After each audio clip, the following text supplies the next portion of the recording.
Hello, Extempers, speech and debaters, and everybody else watching. Welcome back to the half hour. In today's episode, yeah, it's an episode, and it exists. I'm Spencer. And I'm YuYu. And today we're going to be talking about the Supreme Court and its overturning of Roe versus Wade. And I think for the most part, it's going to be a little bit more than just Roe versus Wade. From what I've at least seen on YuYu's background, and for sure on my background, we're going to touch on a few other things. The main gist of it is going to be Roe is overturned. So that's going to be our primary focus on this episode. Hooray. It's a discussion, and it kind of stinks, like, for both of us. And we're going to do a couple housekeeping right out the gate. For both of us, we are both pro-choice. So don't get mad at us in the comments. If we'll try to look at it from pro-life when discussions are necessary. That is the point of our podcast, is to look at it from both points of view. I'd also like to clarify, I guess it's not just Roe, it's Roe and Casey. That's true. Just an important detail that you should probably know about. I feel like the discussion mostly is surrounded around Roe, but it is also overturning Casey as well. But then again, Roe and Casey kind of go hand in hand with each other. So yeah, Roe is the precedent that started it. I kind of have to laugh about it a little bit to kind of get over the seriousness. So if we have any funny reactions or laughing at any point of this video, just know we're not being insensitive. It's just processing emotions. The only appropriate reaction here is to laugh at it, because it kind of after's the best medicine. I will use that philosophy right now. I'll defend YuYu on that statement. If you don't know how this podcast works, if you're new to it, how we start off is maybe with a little bit of housekeeping. Just like we just said, we're both pro-choice. There's another thing we'll bring up here in a minute. I will provide a little bit of background information. YuYu will finish that off, and then we will do some possible questions that extempers might have. We will also do these questions in more of a general audience kind of point of view. So that'll be our structure, and then the episode will end. So without any further ado, let's get into some more housekeeping. For the purposes of kind of the news and kind of court rulings, I feel like Extemp questions are more going to lean towards the political side of it. So Supreme Court operations, what this means for Supreme Court power, and authorization, basically. But I will say that I disagree a little bit with what Spencer said, just because I think in this political climate with a ruling like this, especially when it's Dobbs and it's ruling about an already existing abortion ban in a state, it is necessarily still also a case in a ruling about abortion rights along with states' rights. But it's mainly just saying that states can decide what they want to do in terms of abortion. It's an overstep of the federal government in terms of telling every single state what they can and can't do in terms of abortion rights and giving access to abortion for women and reproductive health, basically. And also just abortion rights to people who get pregnant. I also will say, though, that even if this is about states' rights, it is also still about abortion rights because of the nature of the case, of the language that was used in the opinion, and also the background of the justices that voted to overturn Roe v. Wade, which is heavily based in what people are arguing is a religious background, and they personally don't like abortion, so obviously they're going to vote against it. And I feel there is some truth to that. There's definitely factors background factoring into decisions that justices make. And obviously, even though justices have said that, or in their confirmation hearing, they have said that they're not going to touch Roe v. Wade or things like that, because it's already been such a long precedent it's been precedent for such a long time. We obviously know that that wasn't true, and they kind of lied, because they overturned Roe v. Wade literally a week ago from when we are recording this. So just some things to keep in mind. Yeah, and I don't think either of us, I don't think either of us disagree with each other necessarily. We're both saying the same thing in other words, but yeah, the truth is really what has happened is, and what we agree with and what we know is that two things are happening at the same time. And we have to be able to understand what's going on and break that down. All right. If you have any other housekeeping things, we'll just jump right into it. I'll go ahead and start with with an important piece of information for the background, and that is what the Supreme Court is and what it does. Because the Supreme Court is the branch of government that is least understood by the public. And most people, and the unfortunate thing is right now that most people probably have a slight understanding of what it is now. The judicial branch is not something that is talked about a lot and not something that a lot of people know. So let's explain it. The Supreme Court is established under Article 3 of the US Constitution, and it basically says that the Supreme Court, quote, shall extend to all cases and law and equity arising under the Constitution, the laws of the United States, and treaties made or which shall be made under this authority. Another way to phrase that is that the Supreme Court makes a decision based on the US Constitution on what issues the federal government can or cannot be involved in. The Supreme Court does not make any laws. When a ruling occurs, the Supreme Court does not make anything legal or illegal. With that said, rulings like abortion, contraception, and same-sex marriage, since these are all issues that are being talked about right now with this, are not in fact laws. They are instead rulings on what the federal government can make decisions about. So the overturning of Roe v. Wade essentially says the federal government has no say in the right to an abortion. Instead, abortion should be decided at the state level. Now that we have a fundamental understanding of what is established by the Constitution, let's understand what it is that the Supreme Court really does. And I think the best way to start with this is to understand what the Supreme Court doesn't do.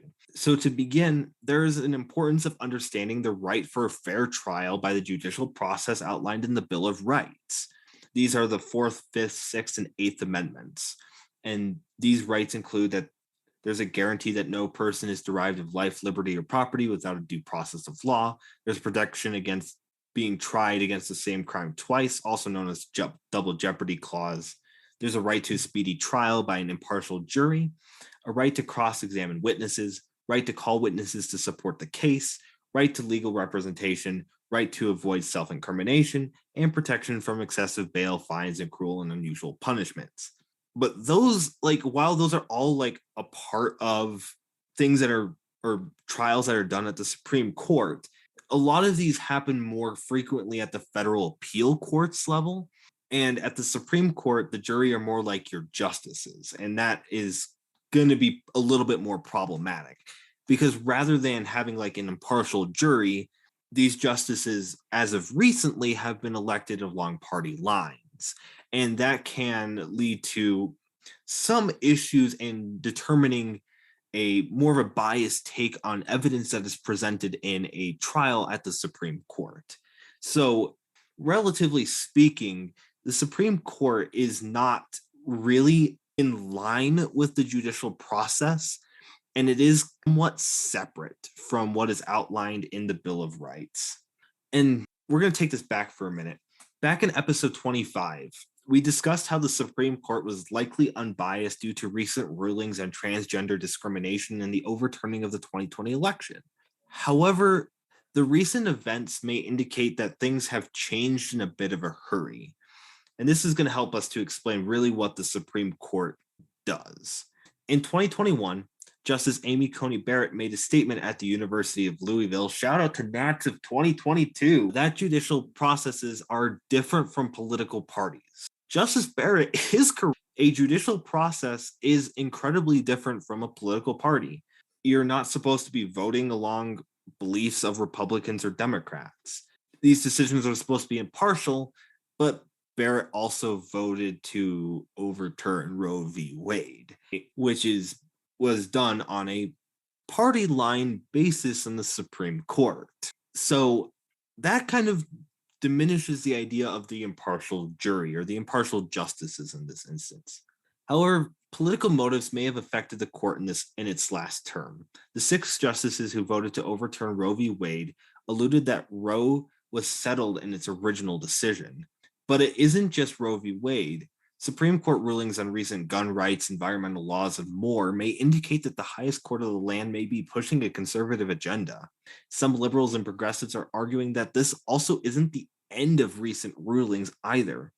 after Justice Clarence Thomas made arguments that contraception and same-sex marriage should be overturned as well.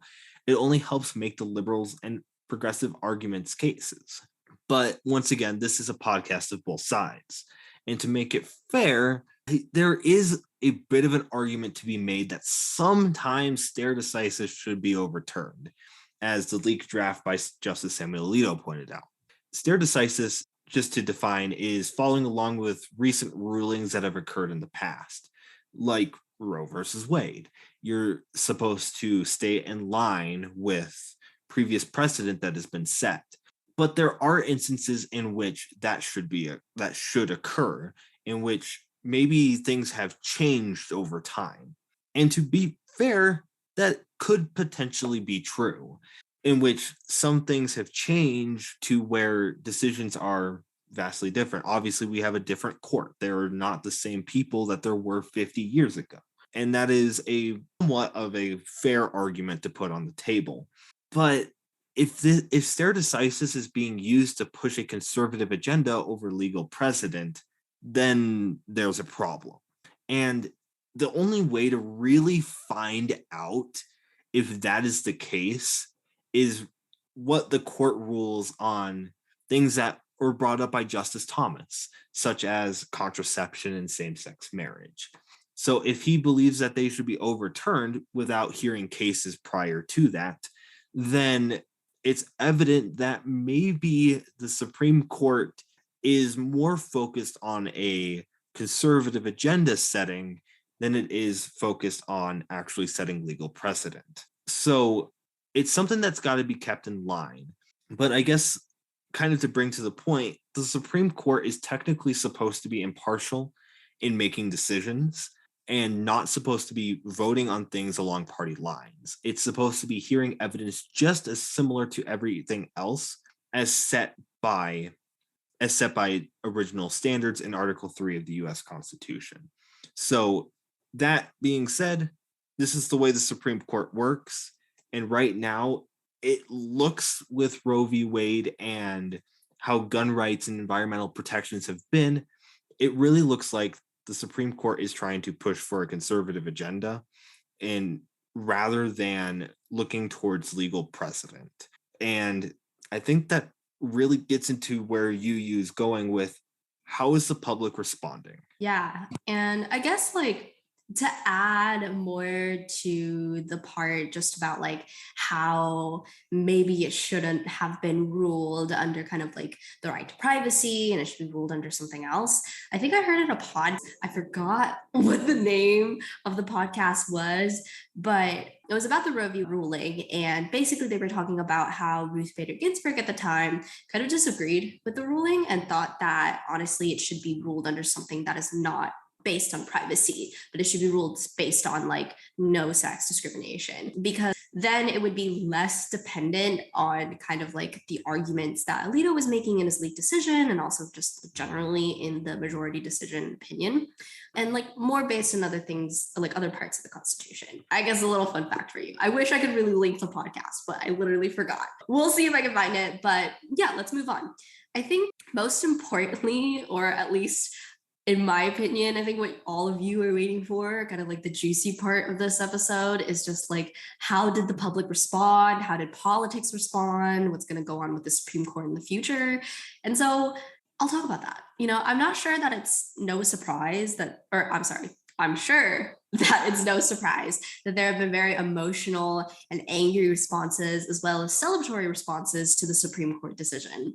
So people who are pro-life celebrated the decision, saying things like, I am the post-Roe generation. Some responses have been based on religious reasons to oppose abortion, and also making claims that the fetus is a living person and you shouldn't kind of endorse abortion or support abortion, because then it would be murder. I can't talk today.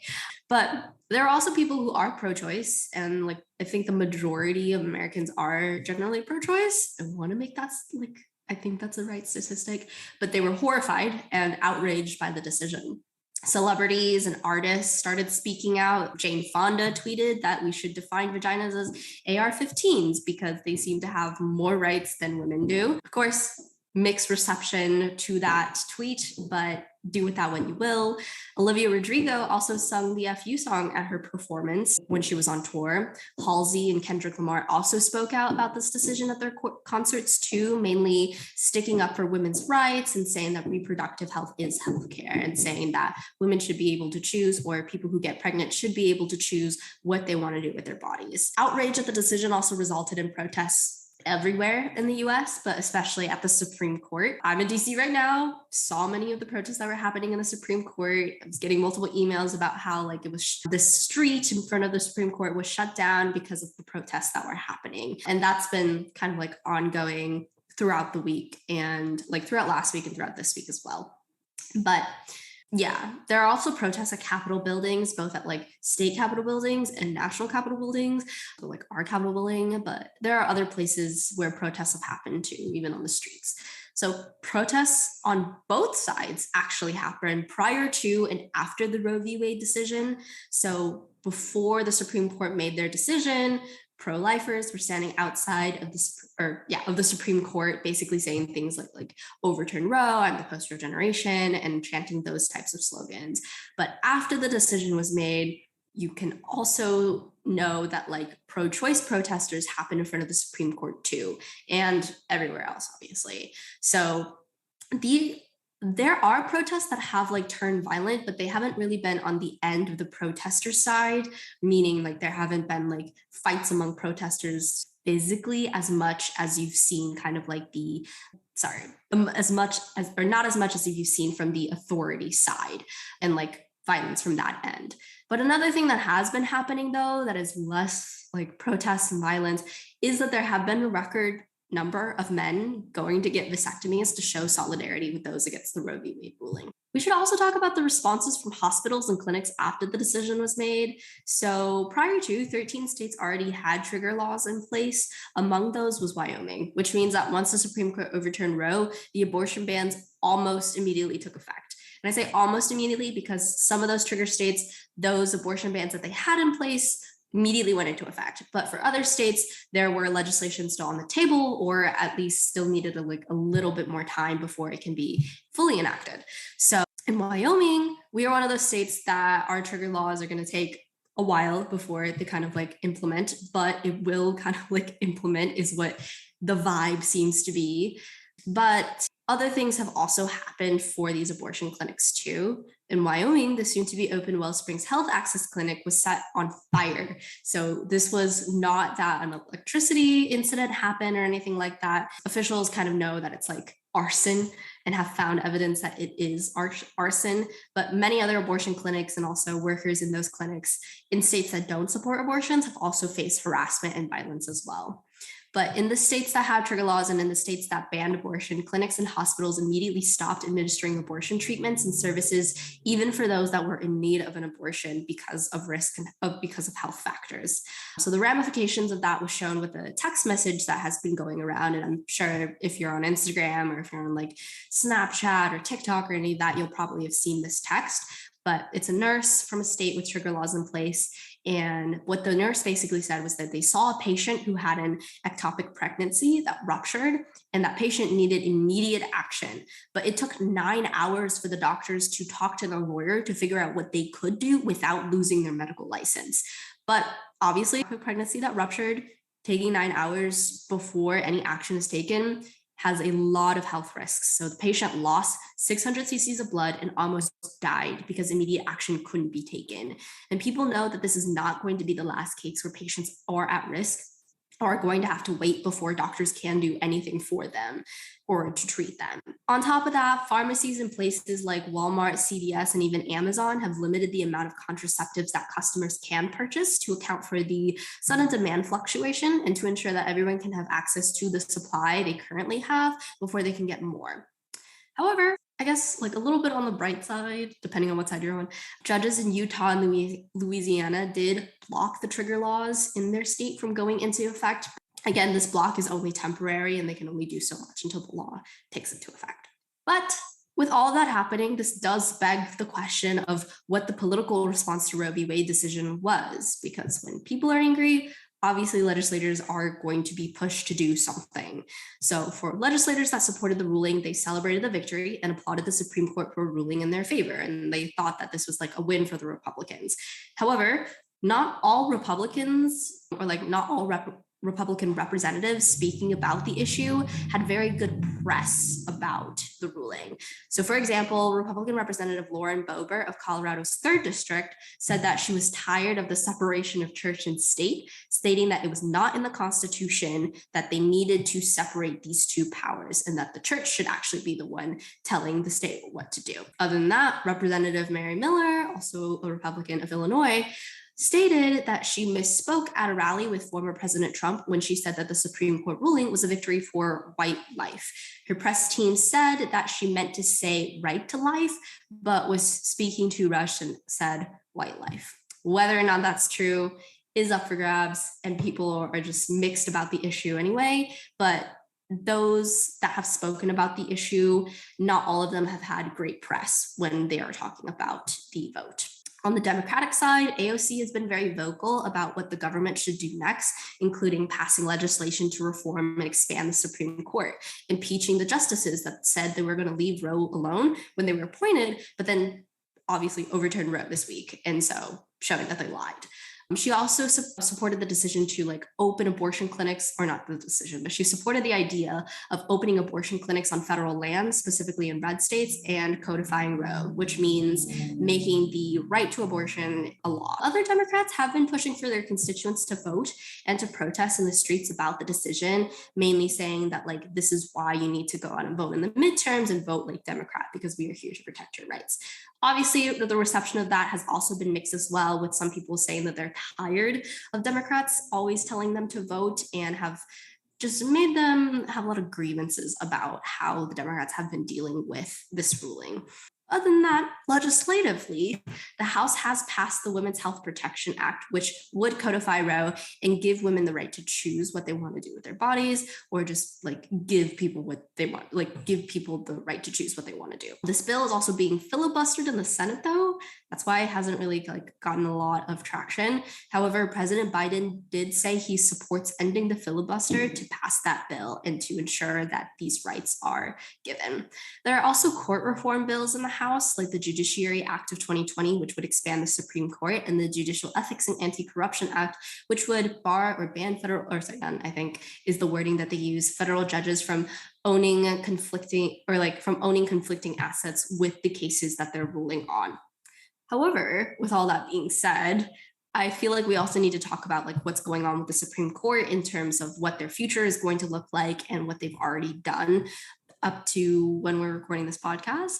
So the Supreme Court is going after more than just Roe because of Justice Thomas's written opinion, or at least that's what some people think. Some of the cases he spoke of would mean that the court would reconsider access to contraception, condoms included, same-sex marriage, and interracial marriages, which means that Roe v. Wade is more than just a pregnancy or women's issue. It's an issue for everyone, especially minorities and marginalized groups. The Supreme Court has also, to show, I guess, that the Supreme Court has seen like they've overstepped in their decision making, kind of the cases that they're going for, has ruled against the EPA and the West Virginia v. EPA, which prohibits EPA's authority over making energy companies switch over to renewable energy options, saying it was a power that wasn't authorized by Congress in the Clean Air Act. So I would say that I would think the Supreme Court is losing its legitimacy just personally, but we'll obviously try to say that no, and try to provide that bit too, because this is a fairly open-ended question, or what NSDA would consider an open-ended question.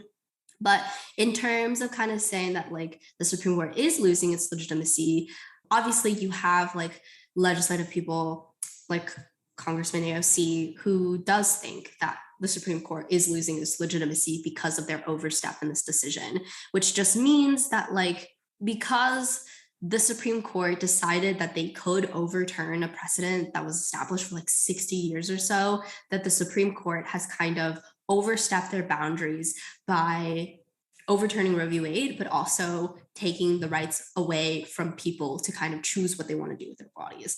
And I know Spencer said we're going to talk about this as like two separate things happening at once, but I also, then again, kind of disagree with him. I think that like this decision, the ramifications of this decision is that it does take the right to choose for the women and for people who get pregnant away from them, because it allows states to enact abortion bans. It allows states to kind of take away that right from people.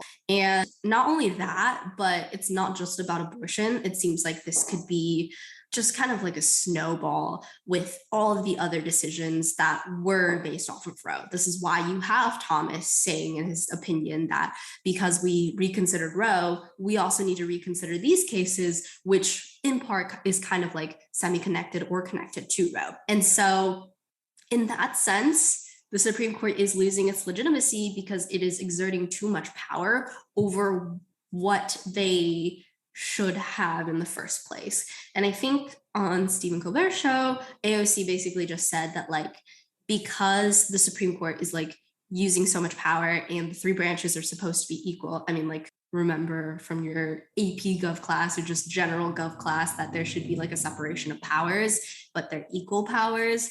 Basically talking about that and how this just shows with recent Supreme Court rulings, Roe, EPA, gun legislation, prayer, things like that. It seems like the Supreme Court is overstepping in what they are supposed to do and kind of basing decisions on things that just don't seem like they can be like backed up legislatively or judicially. And I also think like another important part to this answer, or like another important argument to this answer, is that you do have a 6-3 court.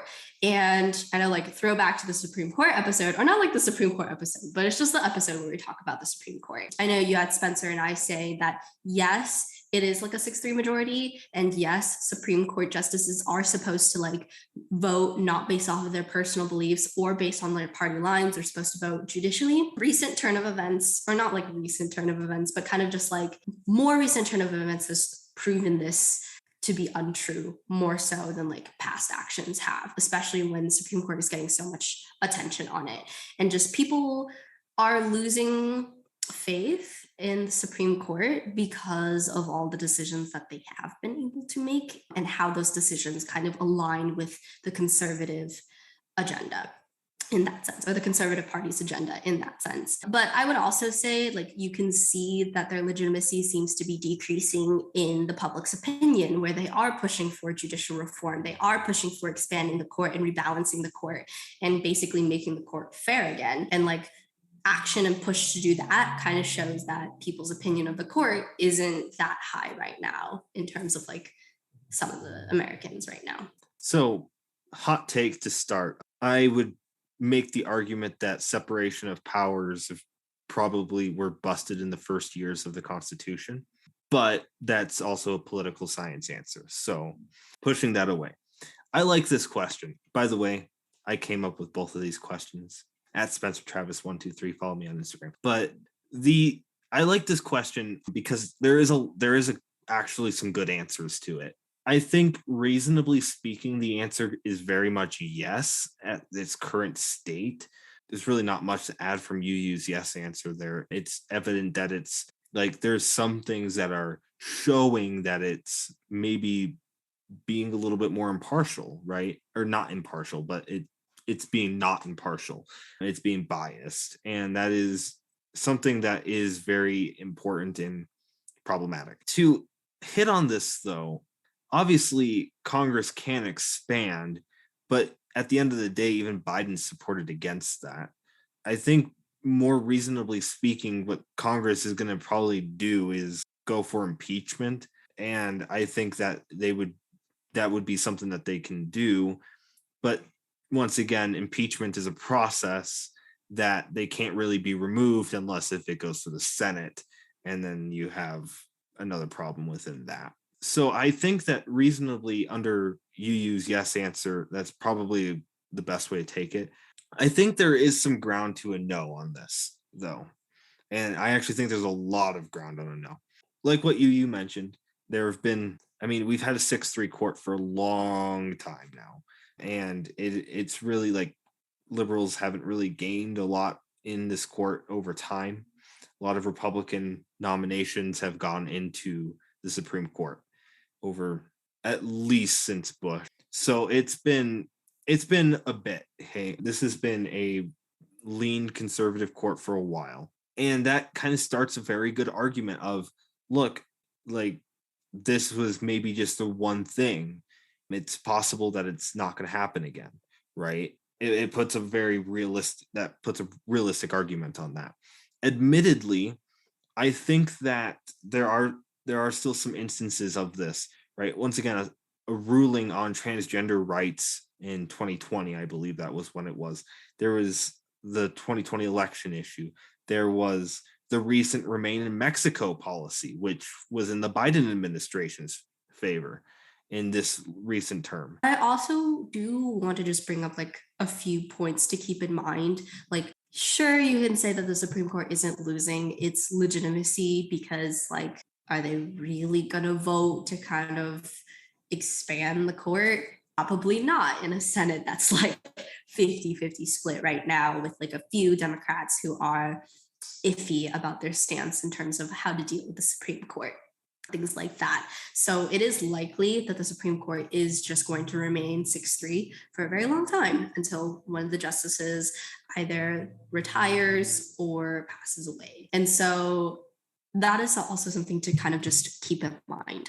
But I will say that when you are answering this question, at least I would give you the advice of trying to talk less about abortion rights and talk more about the Supreme Court, because I think there's been a reason why talking about abortion rights kind of like in speech and debate has been pretty taboo. It's like not just like in the community, but just like talking about it with judges in rounds. It's because it's like a hot button issue. People get very emotional about it and things like that. I do know that there have been questions that talk about very emotional and sensitive issues, but I feel if you are competing in Wyoming and if you have really strong views like against the Roe v. Wade decision, I would say it is not like a safe decision for you to be talking about that in the round. I think if you are going to answer the question, you should probably just answer the question regarding the Supreme Court and kind of like what they have been doing and how it technically is an overreach and how that delegitimizes the Supreme Court. I would try to stay away from like talking about abortion rights. That is not to say that like you shouldn't talk about this at all, because I do think that you should be vocal about it and you should talk about it.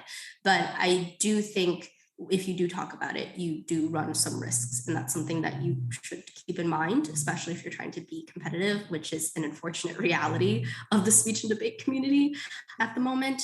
But do with that what you will, is what I'm going to leave it at. Yeah, I don't disagree. Be careful. Like, obviously the three things, like at work, I've always been told 3 things you don't talk with customers about are politics, religion, and abortion, right? Those are the most hot button of anything, and you do that in Extemp anyway, right? But at the end of the day, this is maybe one of the hottest of hot. So be careful on abortion. At the end of this is a good question because it makes you not take an abortion answer necessarily, but you have to look at several different things that have happened, right? So you have to look at abortion rights. You have to look at, you can talk about the football coach in prayer. You can talk about the EPA. You can talk about, there are so many different elements to this that you would have to include in your speech. And if you were to take that no answer, obviously you have transgender rights. You have, I mean, I don't know if the court was 6-3 when the same-sex marriage one happened, but it probably wasn't. Yeah. But there's a very fair no argument to this, and this is a good question because it really is. I think the truth is we don't know, and that's why this is a good question. Is do you think it is or do you think it isn't? Because the only way we can know if it's losing its legitimacy is, as we've mentioned already, what do they rule on contraception? What do they rule on same-sex marriage? And once those rulings come out, or once those get to the Supreme Court and then they become a ruling, we'll know. So there's reason to believe that the Supreme Court won't go that far, but there's also reason to believe that the Supreme Court will go that far. There is no middle ground on that. We don't really know. Yeah. I mean, like, in reality, it's either they go for it or they don't. And like, we will see in terms of the cases that they're going to decide on in the future. And I also want to clarify that, like, even if you are for the Roe v. Wade ruling, you should also try to avoid talking about abortion rights in your speech, because you could definitely have a judge that is pro-choice, and that would really look poorly on you. But then again, just a warning, not here to tell you what you can or can't do in your speeches, but just something to think about. All right, next question. You ready, YuYu? Yeah. So the next question is, should U.S. Supreme Court justices be elected? Spencer, what are your thoughts? Hell no. I think that this is a terrible idea. I actually think that this has a good yes and no as well, but I think that my honest belief is a no. Understanding that I'm going to try not to do as much political theory, because I've done a lot of that in recent episodes, and I've been editing some of them and trying to get rid of a lot of that. But I guess the real point here is that the people that vote are the most polarizing and the most passionate. So if anything, if we think the Supreme Court is extreme now, it'll only become more extreme that way. And people who are not qualified to be judges or justices can, in fact, be elected, right? Like, I don't think we would want, and this could be a, like, I mean, I would really hope that like conservatives agree with me on this, but I don't think Donald Trump would be qualified to be on the Supreme Court. I just don't think so. And that would probably not be something you'd have to have like some kind of conditions, right, to be on there, and kind of similar to rules for being a congressperson or running for president. I would think that there would be some kind of conditions if this was to occur. But generally speaking, I think this could actually be more polarizing, if anything, and we would definitely not have impartial. I don't think we would have impartial judges. That would be a big issue. I think where this can be a yes is if you understand like a different type of system. I actually very much like how Wyoming deals with its Supreme Court justices. As if you don't know, Wyoming's judges are actually continuously voted in or out by its voters. So essentially, what happens is whenever there's a open Wyoming Supreme Court justice seat, the governor is given like a list of two or three people, it might be a little bit more, about people who could possibly fill that seat. He appoints them to that seat, and the public continues to vote them in. Okay, so if they agree that they like this person and what they have done, they can vote to keep them in or kick them out, right? So if the US was to establish something on that level, right, something that's established in the Wyoming Constitution, then I actually think that would be good, because you can have an instance like what has happened, and the public on their ballot would be, would you like to keep Supreme Court Justice Amy Coney Barrett? Would you like to keep Supreme Court Justice Clarence Thomas? Yes or no? And if the public votes them to be kicked out, then the Senate has to appoint a new Supreme Court justice. And that cycle actually keeps the Supreme Court in check. I think that if you were to do something along those lines, that would be very good. Is that what's going to happen? No. But is that how it could be a good way to elect Supreme Court justices? Yes. So I've always liked Wyoming's system on electing justices, but that's my take on it. I think that relatively speaking, though, this is definitely a no for me. But if we were to implement something that makes sense, I'd vote yes. Yeah. Yeah, I think like personally, I don't really have an opinion on this, just because like I haven't done that much research into this in terms of like how we should, consider reforming the Supreme Court, or like keeping the Supreme Court more in check, and like the solutions that we can use to do that. And that's just because, I don't know, I feel like what I know about the Supreme Court has just been like what I've known about the Supreme Court, but I definitely am like interested in looking at how the solutions that Congress are going to approach and like use to kind of like keep a check on the Supreme Court is going to fare out and how that's going to turn out.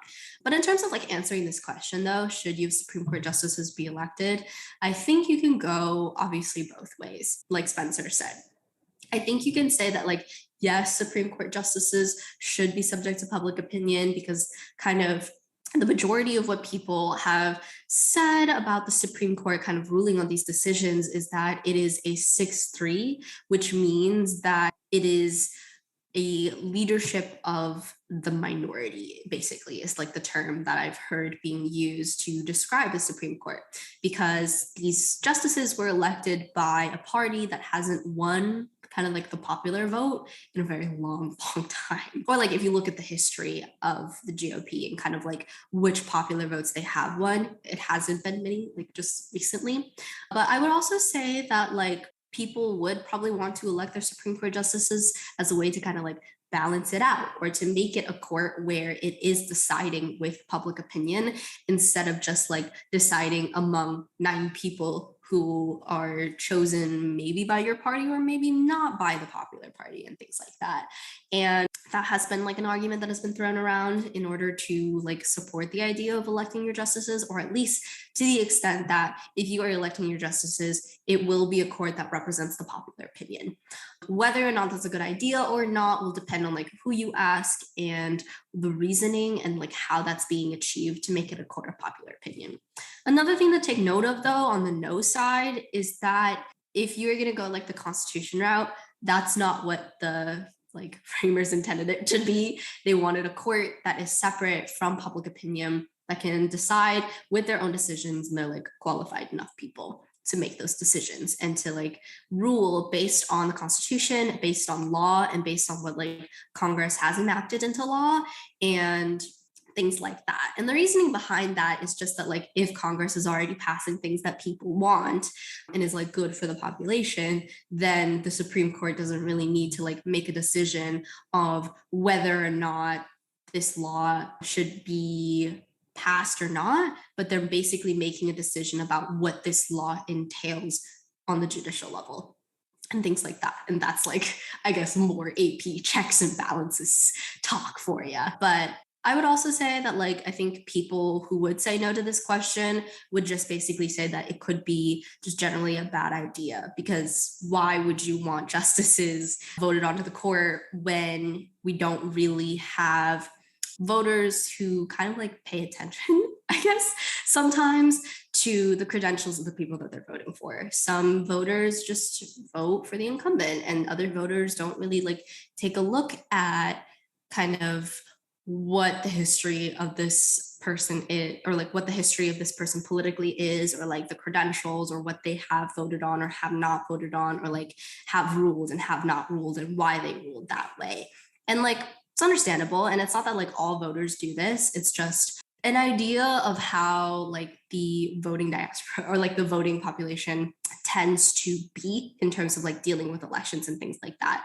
And I'm not saying that the majority of people don't pay attention or like they don't care at all and they don't look at this information. I'm pretty sure they do. It's just like you will have some people who don't. And do you really want to elect justices onto a court that will vote on your rights and like will vote on what laws can and can't do and things like that, or like what jurisdiction federal government has over state government and things like that? I don't necessarily know if I believe this or not.